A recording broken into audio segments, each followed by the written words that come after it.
வணக்கம் தமிழ் மக்களே, welcome to தக்க ஸ்டோரிஸ் அஃபிஷியல். ஆடியோ குவாலிட்டி கொஞ்சம் கம்மியாக இருந்தால் மன்னிக்கணும். காரணம் சரியான மைக் இல்லாதனால ஃபோனில் ரெக்கார்ட் பண்ணி தான் அப்லோட் பண்ணுறேன். சரி, நம்ம தக்க ஸ்டோரிஸ் அஃபிஷியலில் 2 பேஜ் இருக்குது. ஒன்று தக்க ஸ்டோரிஸ் அஃபிஷியலில் ஸ்டோரிஸும், தக்க கவிதை அஃபிஷியலில் கவிதையும் போடுறோம். சரி, இப்போ கதைக்குள்ளே போகலாம். இது ஒரு ஃபிக்ஷனல் ஸ்டோரி. சரி, இப்போ அப்படியே இந்த கதையோட பேர் என்ன அப்படின்னா சூழ்நிலை. இந்த கதையோட ஹீரோயின் பேர் இனோஷியா. ரொம்பவுமே நல்ல பொண்ணு. அம்மா அப்பாவுக்கு எதிராக எந்த ஒரு விஷயத்தையும் நடக்கக்கூடாது, அம்மா அப்பாவுக்கு எதிராக எந்த ஒரு விஷயத்தையும் செய்யக்கூடாதுன்னு நினைக்கிற பொண்ணு.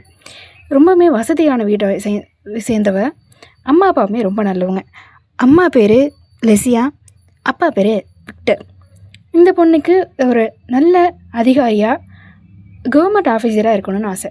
ஆனால் இவங்க வீட்டில் பிஎஸ்சி அக்ரி, எம்எஸ்சி அக்ரின்னு வெளிநாட்டில் அனுப்பி படிக்க வச்சு பிஹெச்டி வரைக்கும் படிச்சிருக்காங்க. அம்மா அப்பாவுக்கு எதிராக இருக்கக்கூடாதுன்னு நினச்சி அம்மா அப்பா சொல்கிற பேச்சையே முடித்து அம்மா அப்பா சொல்கிற படிப்பை முடித்து நல்ல ஒரு இதாக இருக்கா. ரொம்பவே ஒரு நல்ல உத்தியோகத்துக்கு போகிற நிலைக்கு வந்துட்டா. இப்போ அப்படியே நாளங்களும் ஓடுது, நாட்கள் அப்படியே கடந்துக்கிட்டு இருக்க கல்யாண வயசும் வருது. அப்போ நாட்கள் ஓட ஓட நம்மளுக்குன்னு ஒரு வாழ்க்கையை வாழலை. ஸோ அந்த டைமை தேடி கண்டுபிடிக்கிறப்ப வீட்லேயும் மாப்பிள்ளை பார்த்து கல்யாணம் பண்ணுறதுக்கு கல்யாண பேச்சு ரெடி பண்ணுறாங்க. மாப்பிள்ளை பேர் ஹிஸ்டோஃபர். அதே மாதிரி கல்யாணத்தையும் முடிச்சு வைக்கிறாங்க. கல்யாணத்தில் என்ன தான் விருப்பம் இல்லைனாலும் அம்மா அப்பாவுக்கு எதிரானு இருக்கக்கூடாது அப்படின்னு நினச்சி சின்ன வயசுலேருந்து இருந்தவ கல்யாணமாக பண்ணிக்கிறான்.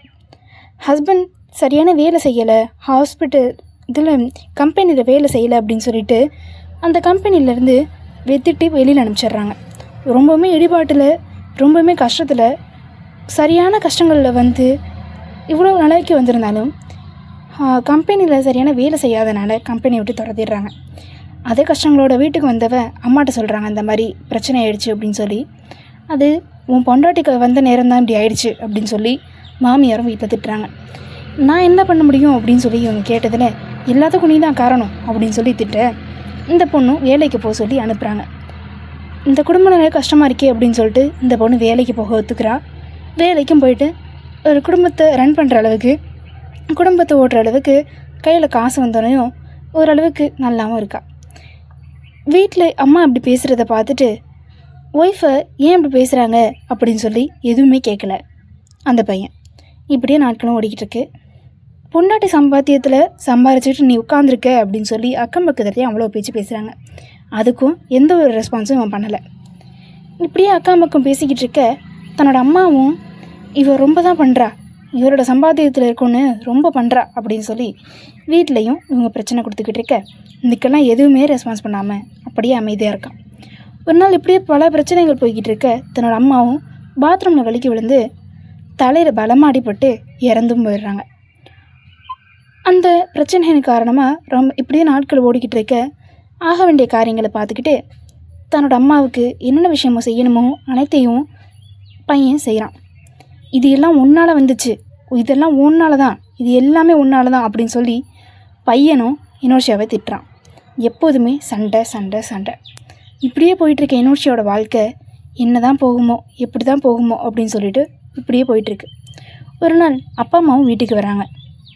அப்பா அம்மா வர்றப்ப இறந்ததுக்கு வந்திருக்க அப்பா அம்மா வீட்டுக்கு வந்திருந்த நேரத்துலையே இனோஷியாவோட ஃபேஸை பார்த்துட்டு தன்னோட பொண்ணுக்கு எப்படியெல்லாம் நடந்துகிட்ருக்கு, என்னென்ன குடும்பம் நடந்துக்கிட்டு இருக்குன்னு பொண்ணோட முகத்தை பார்த்து கண்டுபிடிச்சிடுறாரு. ஆனால் இவ்வளோ பிரச்சனை நடந்தும் தன்னோட அப்பா அம்மாட்ட ஒரு வார்த்தை கூட சொல்லலை. எந்த விஷயமும் ஷேர் பண்ணாமல் தனக்குள்ளே போட்டு வச்சுக்கிட்டு தன் குடும்பத்துக்கு என்னென்ன பிரச்சனை வருமோ அப்படின்னு சொல்லிட்டு அப்படியே அமைதியாக இருக்கான். இந்த பிரச்சனையெல்லாம் பார்த்துக்கிட்டு சும்மா இருக்க முடியாது. அப்பா டிவோர்ஸ் அக்ரிமெண்ட்டில் சைன் போட்டுப்பா, டிவோர்ஸ் வாங்கி கொடுத்துரு என் பொண்ணுக்கு, தயவு செஞ்சு என் பொண்ணுக்கு டிவோர்ஸ் கொடுத்துரு அப்படின்னு சொல்கிறாங்க. இதெல்லாம் கேட்டுக்கிட்டு சும்மா இருக்க முடியாமல் இனோஷியா, அப்படிலாம் விட முடியாதுப்பா, என் குழந்தைக்கு, என் வயிற்றில் வர்ற பிள்ளைக்கு அப்பா வேணும், அப்போல்லாம் நான் விட்டுற முடியாது, என் பிள்ளைக்கு அப்பா வேணும் அப்படின்னு சொல்லிட்டு இனோஷியா தன்னோட ஹஸ்பண்டோட லைஃப்பை புதுசாக ஆரம்பிக்கிறாள். இதோடு இந்த கதையை முடிச்சுக்கலாம். இந்த கதையோட பேர் சூழ்நிலை. நல்லா இருந்தால் லைக், ஷேர், சப்ஸ்கிரைப் பண்ணுங்கள். தேங்க்யூ தமிழ் மக்களே. நன்றி. இன்னும் பல வீடியோக்கள் இந்த மாதிரி கதைகளை இல்லை இன்னும் விறுவிறுப்பான கதைகளை, இன்னும் புதிய கதைகளை அப்லோட் பண்ண தக்க ஸ்டோரி சப்ஸ்கிரைப் பண்ணுங்கள். தக்க ஸ்டோரிஸ் அஃபிஷியலாக சப்ஸ்கிரைப் பண்ணி ஷேர் பண்ணி கமெண்ட் பண்ணுங்கள். நன்றி தமிழ் மக்களே.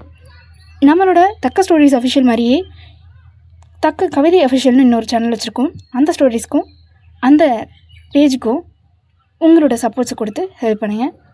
நன்றி, வணக்கம். உங்களிடமிருந்து விடைபெறுவது உங்கள் தமிழினி. தக்க கவிதை ஸ்டோரிஸ் அப்லோட் பண்ணி சப்போர்ட் பண்ணுங்கள்.